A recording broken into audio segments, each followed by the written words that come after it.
Línea al diputado local por Morena en la Ciudad de México, Eduardo Santillán, a quien agradezco mucho que nos tome la llamada. Diputado, gracias.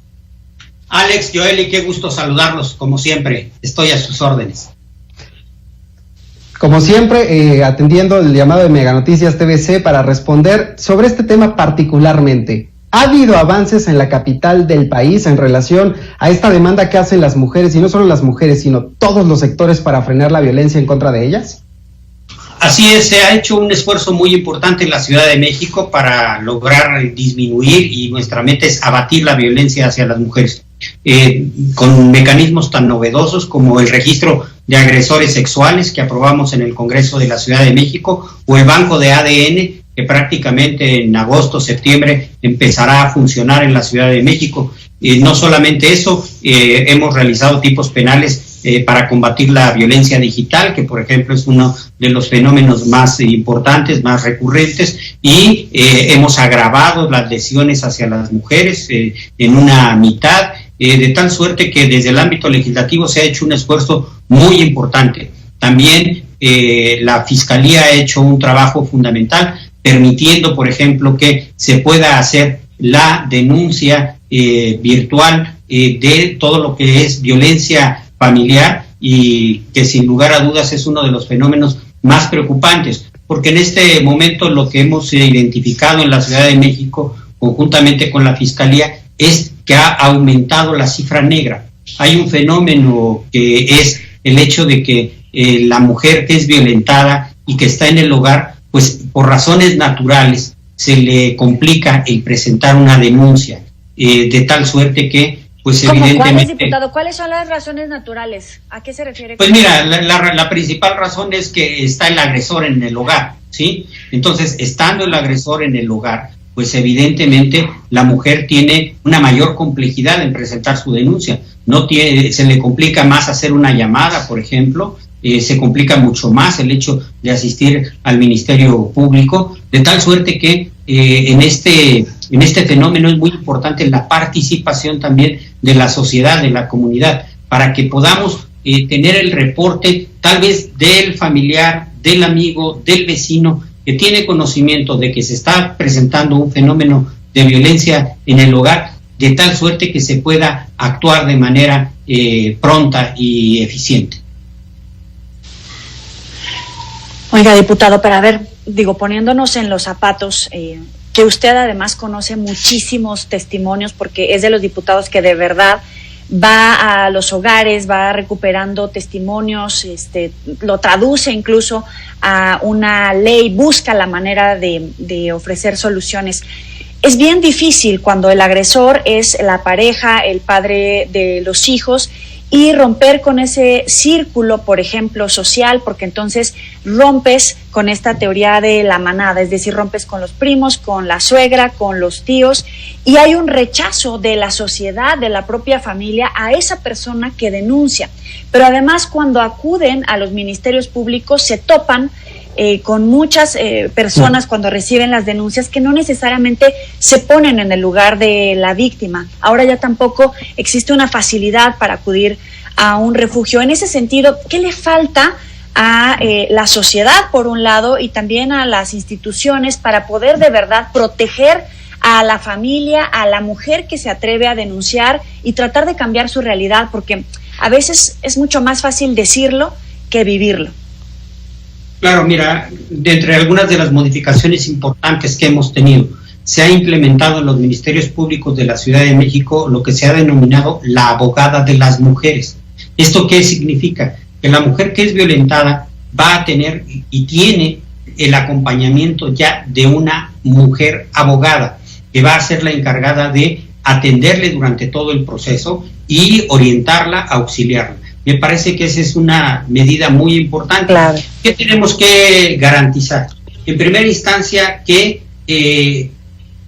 haya una adecuada denuncia. Déjame decirte que, como bien lo señalas tú, a nivel mundial, nada más para que nos demos una idea, el 38% de los asesinatos violentos hacia mujeres fueron realizados por su propia pareja. Es decir, es una situación sumamente grave. A nivel mundial, las cifras, y que son muy semejantes a las de México, 1 de cada 3 mujeres ha sido violentada. Prácticamente en el mundo, cada 6 minutos una mujer es violentada. ¿Qué necesitamos garantizar y reforzar? Por un lado, yo en lo particular no estoy a favor de los albergues, y explico por qué. Porque no es la mujer quien tiene que salir del hogar, no es la mujer la que tiene, que además ha sido violentada, ha sufrido agresiones, además de eso... Claro, pero por lo menos había un chance de salir protegida, salir con vida, cuidar a los hijos, ¿no? Exacto. Hay un elemento fundamental que hemos estado platicando con la Fiscalía para poder hacer una inversión importante, que es fundamental que la principal medida de seguridad que dicte el Ministerio Público o el juez, que es la prohibición para acercarse a la víctima, sea eficiente.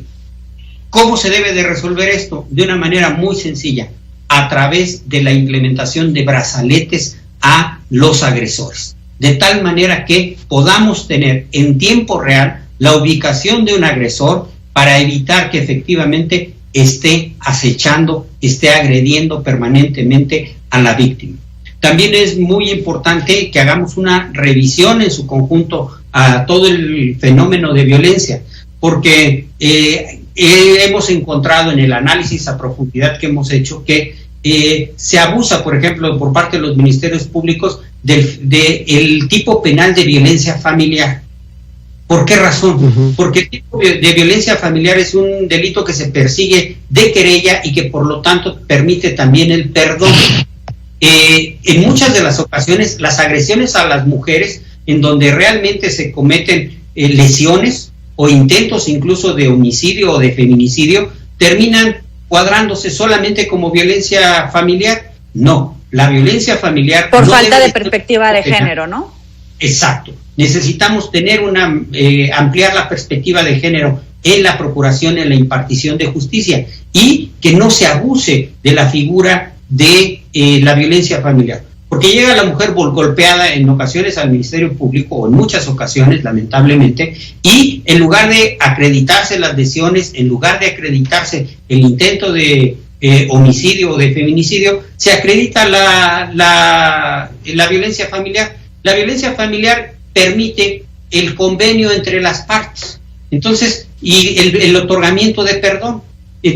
También algo fundamental es el hecho de que implica una reforma mucho más profunda, porque en lo que corresponde al juez de justicia cívica se canaliza mucho de la violencia familiar al juez a la justicia cívica, y en la justicia cívica tiene 72 horas en el máximo para un arresto administrativo. Después de las 72 horas, el agresor regresa a la casa. Después de que la mujer fue y presentó la denuncia y le cuadraron a este tipo la violencia familiar, no es un delito que merezca prisión preventiva oficiosa. Por lo tanto, después de cumplir el plazo constitucional, sale, ¿y a dónde regresa? Regresa al hogar con la víctima. Claro. Entonces, nos parece fundamental que el Ministerio Público evite el regreso del agresor al hogar.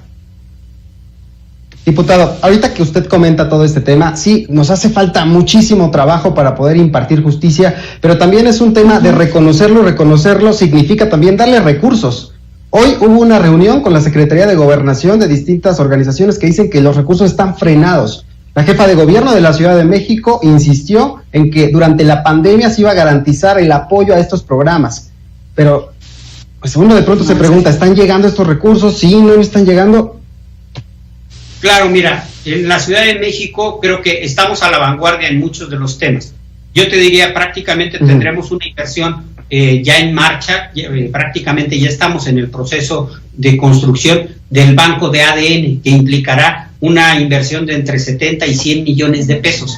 Este va a ser fundamental en todas las investigaciones de violencia de género, y que va a ser un elemento fundamental. El registro de agresores sexuales prácticamente también implica una inversión importante. Para mí es fundamental el hecho de que, por un lado, los brazaletes sean un mecanismo obligado para el agresor, de tal suerte que, ¿qué es lo que sucede con una mujer agredida? Que en los primeros días se le pone una patrulla o se le pone lo que se denomina el código águila, que pueda pasar la patrulla en determinados horarios.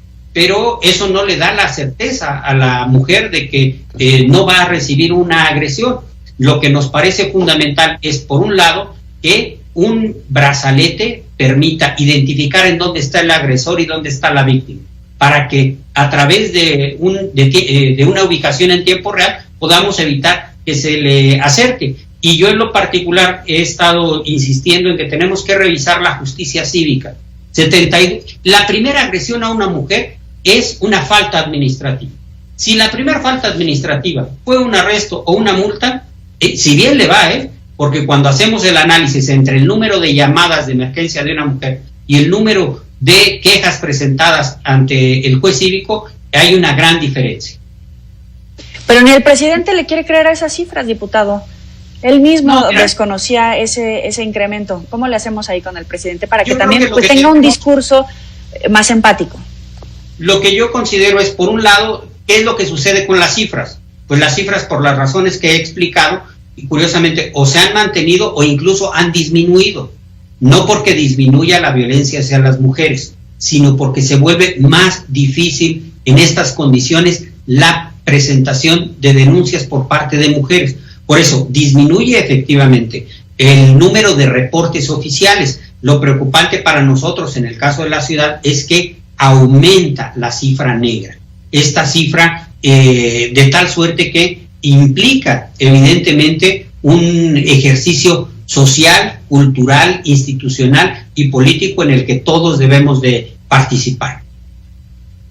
Oiga, diputado, pero se declaró desierta esta licitación para el banco de ADN que ha sido anunciado con bombo y platillo, si me lo permite, por la Fiscalía de la Ciudad de México, y pues en ese sentido también ese tema está frenado. No está frenado, en el sentido de que una vez que se llevan a cabo los procesos de licitación, si hay una licitación que no, dentro de la licitación no hubo una propuesta adecuada, puede ejercerse la facultad de una adjudicación directa, es decir, es la única razón por la cual puede hacerse una adjudicación directa, de tal suerte que están destinados los recursos, se llevó a cabo el proceso de licitación y seguramente podría haber una adjudicación para la realización del banco de ADN. Le agradecemos al diputado Eduardo Santillán, como siempre un gusto platicar contigo, ojalá nos acompañes en más ocasiones en esta mesa de trabajo de Mega Noticias TVC con muchos temas de protección a la mujer y de protección a la familia que estás impulsando y desarrollando desde el legislativo aquí en la capital. Muchísimas gracias.